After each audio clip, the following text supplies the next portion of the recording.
ओम नमो भगवते वासुदेवाय। भागवत पुराण तृतीय स्कंद 14वां अध्याय दीति का गर्भधारण। श्री शुकदेव जी कहते हैं, राजन, प्रयोजनवश शुकर बने श्री हरि की कथा को मैत्रेय जी के मुख से सुनकर भी भक्ति व्रतधारी विदुर जी की पूर्ण तृप्ति न हुई। अतः उन्होंने हाथ जोड़कर फिर पूछा। विदुर जी ने कहा, मुनिवर, हमने यह बात आपके मुख से अभी सुनी है कि आदि दैत्य हिरण्याक्ष को भगवान यज्ञमूर्ति ने ही मारा था। ब्राह्मण जिस समय भगवान लीला से ही अपनी दाढ़ों पर रखकर पृथ्वी को जल में से निकाल रहे थे, उस समय उनसे दैत्यराज हिरण्याक्ष की मुठभेड़ किस कारण हुई? श्री मैत्रेय जी ने कहा, विदुर जी, तुम्हारा प्रश्न बड़ा ही सुंदर है, क्योंकि तुम श्री हरि की अवतार कथा के विषय में ही पूछ रहे हो, जो मनुष्य के मृत्यु पाश को छेदन करने वाली है। देखो, उत्तानपाद का पुत्र ध्रुव बालकपन में श्री नारद जी की सुनाई हुई हरि कथा के प्रभाव से ही मृत्यु के सिर पर पैर रखकर भगवान के परम पद पर आरूढ़ हो गया था। पूर्व काल में ही एक बार इसी वाराह भगवान और हिरण्याक्ष के युद्ध के विषय में देवताओं के प्रश्न करने पर देवदेव श्री ब्रह्मा जी ने उन्हें यह इतिहास सुनाया था और उसी के परंपरा से मैंने सुना है। विदुर जी, एक बार दक्ष की पुत्री दीति ने पुत्र प्राप्ति की इच्छा से कामातुर होकर सायंकाल के समय ही अपने पति मरीचि नंदन कश्यप जी से प्रार्थना की। उस समय कश्यप जी खीर की आहुतियों द्वारा अग्निजिह् भगवान यज्ञपति की आराधना कर सूर्यास्त का समय जान अग्निशाला में ध्यानस्थ होकर बैठे थे। दीति ने कहा, विद्वान, मतवाला हाथी जैसे केले के वृक्ष को मसल डालता है, उसी प्रकार यह प्रसिद्ध धनुर्धर कामदेव मुझ अबला पर जोर जताकर आपके लिए मुझे बेचैन कर रहा है। अपनी पुत्रवती सौतों की सुख समृद्धि को देखकर मैं ईर्ष्या की आग से जली जाती हूँ। अतः आप मुझ पर कृपा कीजिए, आपका कल्याण हो। जिनके गर्भ से आप जैसा पति पुत्र रूप से उत्पन्न होता है, वही स्त्रियां अपने पतियों से सम्मानित समझी जाती हैं। उनका सुयश संसार में सर्वत्र फैल जाता है। हमारे पिता प्रजापति दक्ष का अपनी पुत्रियों पर बड़ा स्नेह था। एक बार उन्होंने हम सबको अलग अलग बुलाकर पूछा कि तुम किसे अपना पति बनाना चाहती हो। वे अपनी संतान की सब प्रकार की चिंता रखते थे। अतः हमारा भाव जानकर उन्होंने उनमें से हम 13 पुत्रियों को, जो आपके गुण स्वभाव के अनुरूप थी, आपके साथ ब्याह दिया। अतः मंगल मूर्ते कमल नयन, आप मेरी इच्छा पूर्ण कीजिए, क्योंकि हे महतम, आप जैसे महापुरुषों के पास दीन जनों का आना निष्फल नहीं होता।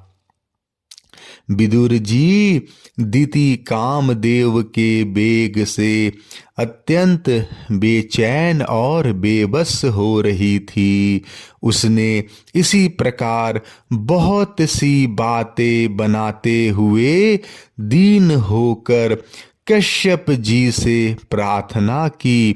तब उन्होंने उसे सुमधुर वाणी से समझाते हुए कहा, भीरू, तुम्हारी इच्छा के अनुसार मैं अभी अभी तुम्हारा प्रिय अवश्य करूँगा।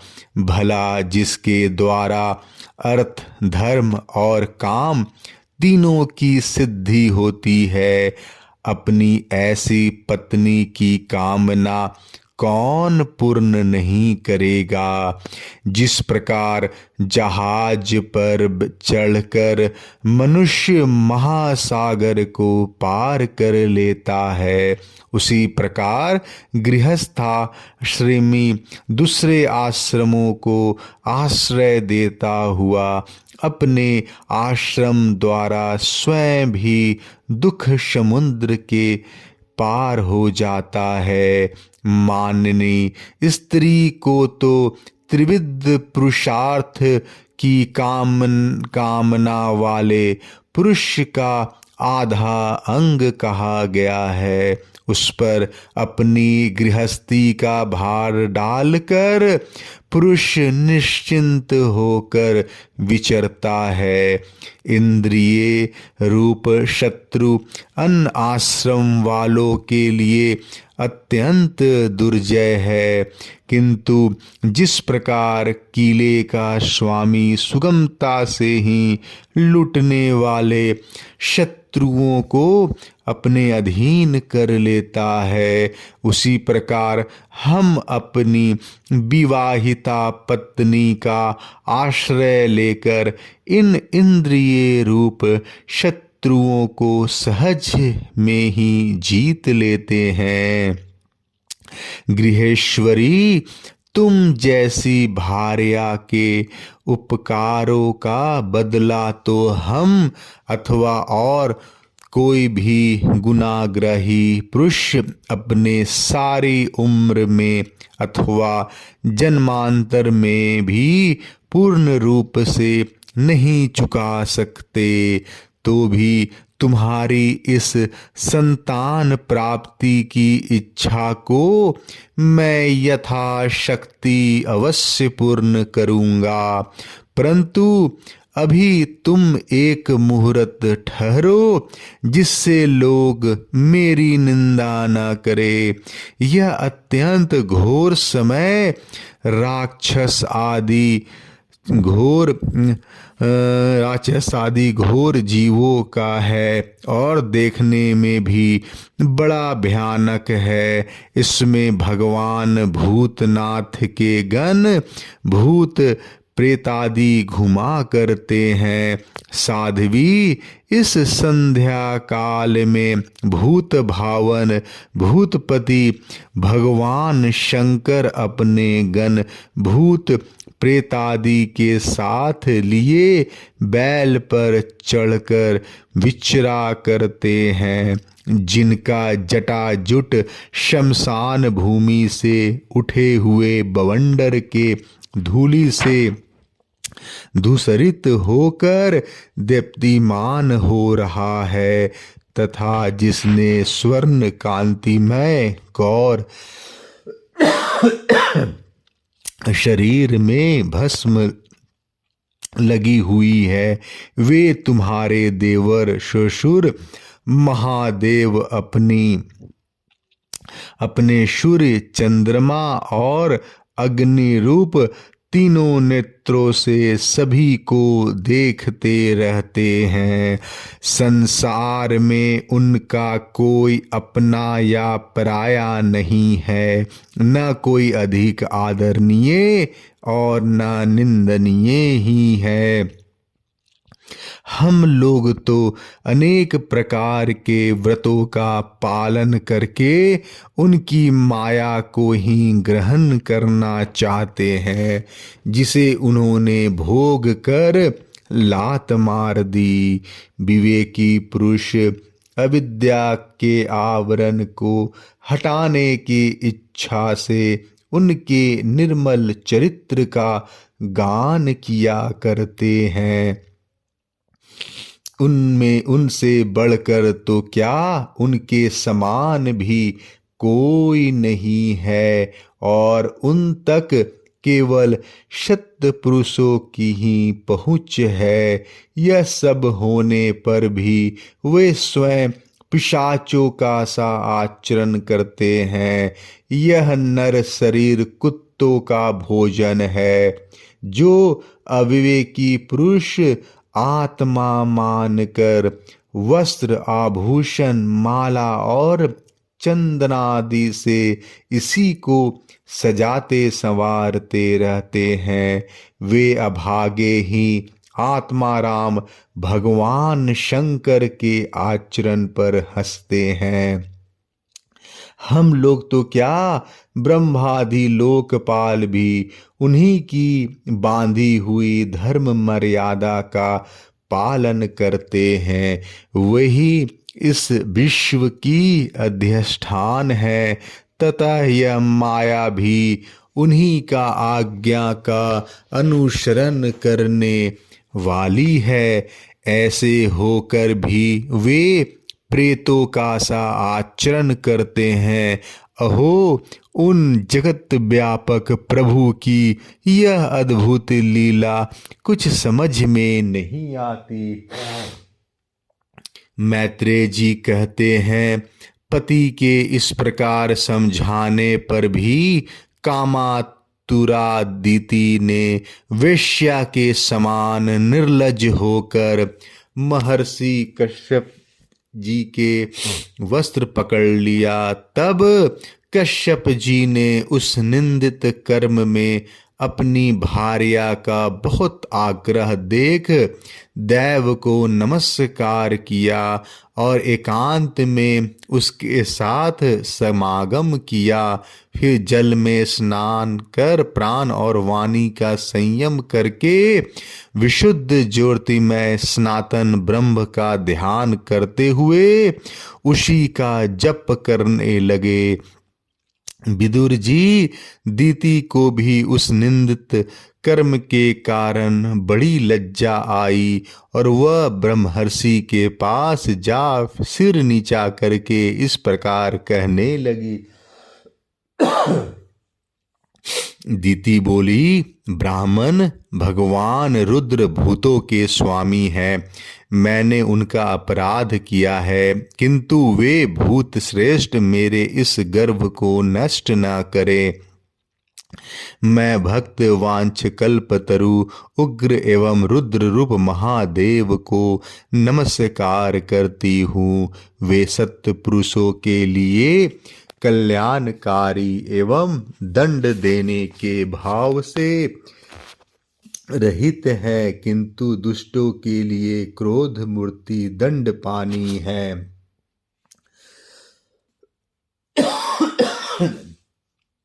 हम स्त्रियों पर तो व्याध भी दया करते हैं, फिर वे सतीपति तो मेरे बहनोई और परम कृपालु हैं, अतः वे मुझ पर प्रसन्न हो। श्री मैत्रेय जी ने कहा, विदुर जी, प्रजापति कश्यप ने सायंकालीन संध्या वंदनादि कर्म से निवृत्त होने पर देखा कि दीति थर थर कांपती हुई अपनी संतान की लौकिक और पारलौकिक उन्नति के लिए प्रार्थना कर रही है, तब उन्होंने उनसे कहा, कश्यप जी ने कहा, तुम्हारा चित्त काम वासना से मलिन था, उस समय भी ठीक नहीं था, वह समय भी ठीक नहीं था,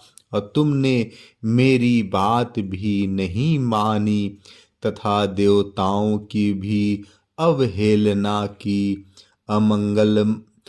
मई चंडी, तुम्हारी कोख से दो बड़े ही अमंगलमय और अधम पुत्र उत्पन्न होंगे। वे बार बार संपूर्ण लोक और लोकपालों को अपने अत्याचारों से रुलाएंगे।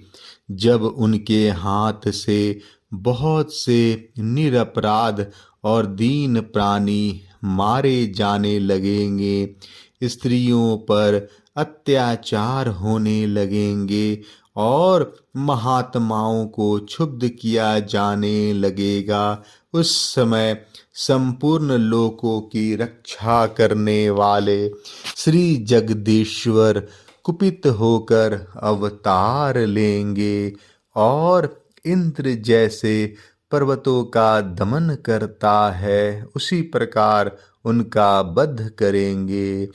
दीति ने कहा, प्रभु, यह मैं भी चाहती हूँ कि यदि मेरे पुत्रों का वध हो तो वह साक्षात भगवान चक्रपाणि के हाथ से ही हो, कुपित ब्राह्मणों के शाप आदि से न हो। जो जीव ब्राह्मणों के शाप से दग्ध अथवा प्राणियों को भय देने वाला होता है, वह किसी भी योनि में जाए उस पर नारकीय जीव भी दया नहीं करते। कश्यप जी ने कहा, देवी, तुमने अपने किए पर शोक और पश्चाताप प्रकट किया है, तुम्हें शीघ्र ही उचित अनुचित का विचार भी हो गया तथा भगवान विष्णु शिव और मेरे प्रति भी तुम्हारा बहुत आदर जान पड़ता है, इसलिए तुम्हारे एक पुत्र के 4 पुत्रों में से एक ऐसा होगा जिसका सत्पुरुष भी मान करेंगे, जिसके पवित्र यश को भक्त जन भगवान के गुणों के साथ गाएंगे। जिस प्रकार खोटे सोने को बार बार तपाकर शुद्ध किया जाता है, उसी प्रकार साधु जन उसके स्वभाव का अनुकरण करने के लिए निर्वैरता आदि उपायों से अपने अंतःकरण को शुद्ध करेंगे। जिनकी कृपा से उन्हीं का स्वरूप भूत यह जगत आनंदित होता है, वे स्वयं प्रकाश भगवान भी उसकी अनन्य भक्ति से संतुष्ट हो जाएंगे।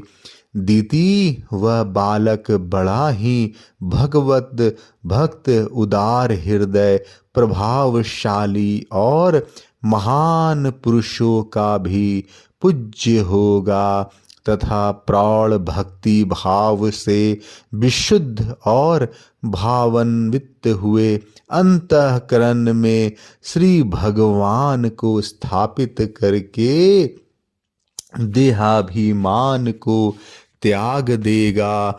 वह विषयों में अनासक्त शीलवान गुणों का भंडार तथा दूसरों की समृद्धि में सुख और दुख में दुख मानने वाला होगा, उसका कोई शत्रु न होगा तथा चंद्रमा जैसे ग्रीष्म ऋतु के ताप को हर लेता है, वैसे ही वह संसार के शोक को शांत करने वाला होगा।